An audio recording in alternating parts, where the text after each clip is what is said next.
तो अमेरिकी सेना ने दावा किया है कि उसने उत्तर पश्चिम सीरिया में हवाई हमले कर सीनियर अलकायदा नेता अब्दुल हामिद अल मटरमार को गिरा दिया है, उनकी हत्या कर दी गई है। आपको बताते चले, सेंट्रल कमांड के प्रवक्ता मेजर जॉन रिग्बिसी ने स्थानीय समय अनुसार शुक्रवार को यह जानकारी दी थी।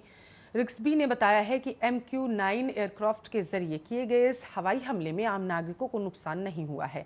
इसके साथ साथ सेटकॉम की रिपोर्ट के अनुसार आतंकी अब्दुल क्षेत्रीय हमलों, वित्तपोषण और अनुमोदन की योजना बनाता है। अमेरिकी आर्मी मेजर जॉन रिग्बिसी ने लिखित बयान में कहा है कि आतंकी अब्दुल हामिद अपने साथियों को वैश्विक हमले के लिए प्रशिक्षित कर रहा था। रिग्बिसी के अनुसार हामिद अपने साथियों के साथ मिलकर 9/11 की तरह हमले की योजना बना रहा था, लेकिन हमारी सेना ने उसके मंसूबे पर पानी फेर दिया। हमारे इस हमले के बाद आतंकी समूह अमेरिकी नागरिकों और निर्दोष लोगों पर हमला करने से डरेगा। जानकारी के अनुसार दक्षिण सीरिया में अमेरिकी चौकी पर किए गए हमले के 2 दिन बाद यह अमेरिका की ओर से हमला किया गया है। बताते चले कि आतंकी संगठन अलकायदा भारत पर भी हमले की योजना बना रहा है। जानकारी के अनुसार असम पुलिस ने पाकिस्तान की इंटर सर्विसेज इंटेलिजेंस और आतंकी संगठन अलकायदा की तरफ से आतंकी हमलों की आशंका को लेकर अलर्ट जारी कर दिया। सहायक पुलिस महानिरीक्षक की तरफ से जारी एक परिपत्र में कहा गया है कि राज्य पुलिस की विशेष शाखा से मिली रिपोर्ट के आधार पर अलर्ट जारी किया गया।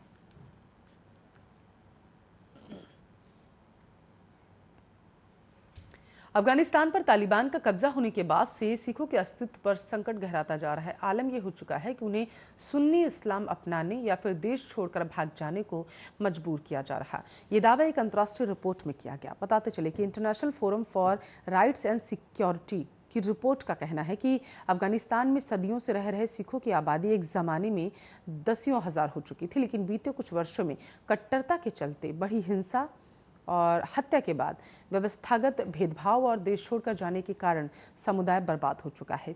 देश में अधिकांश सिख काबुल में तो कुछ गजनी और नंगरहार प्रांतों में रहते हैं, तो वहीं ये रिपोर्ट ऐसे समय पर आई है। आपको बताते चलिए, जब कुछ दिनों पहले ही काबुल के कारते परवान जिले में एक गुरुद्वारे में घुसे 15 से 20 आतंकियों ने सुरक्षा कर्मियों को बंधक बना लिया था।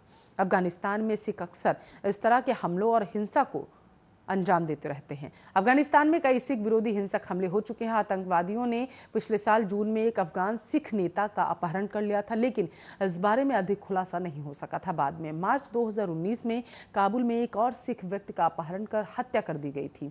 कांधार में अज्ञात बंदूकधारी ने एक सिख को गोली मार दी थी। रिपोर्ट के अनुसार 26 मार्च 2020 को काबुल के एक गुरुद्वारे में तालिबान द्वारा समुदाय के नरसंहार के बाद से ही बड़ी संख्या में सिख भारत जा रहे हैं। फोरम का कहना है कि सुन्नी संप्रदाय की कट्टर विचारधारा के खिलाफ है, इसलिए उन्हें तो जबरन मुस्लिम बना दिया जाता है या फिर उनकी हत्या कर दी जाती है।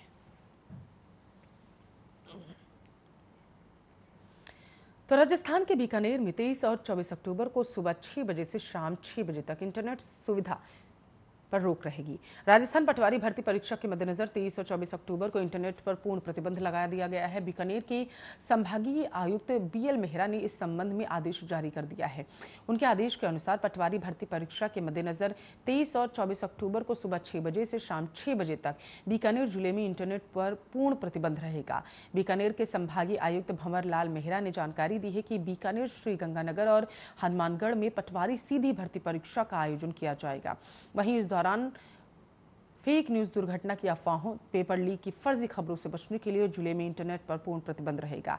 भंवरलाल मेहरा ने एक आदेश पारित करते हुए कहा है कि जिले में कानून व्यवस्था बनाए रखने बीकानेर, श्रीगंगानगर और हनुमानगढ़ के संपूर्ण क्षेत्र में 2G, 3G, 4G सेवा, इंटरनेट सेवा समेत ट्विटर, फेसबुक, व्हाट्सएप सहित सभी सोशल मीडिया माध्यमों को बंद कर दिया जाएगा।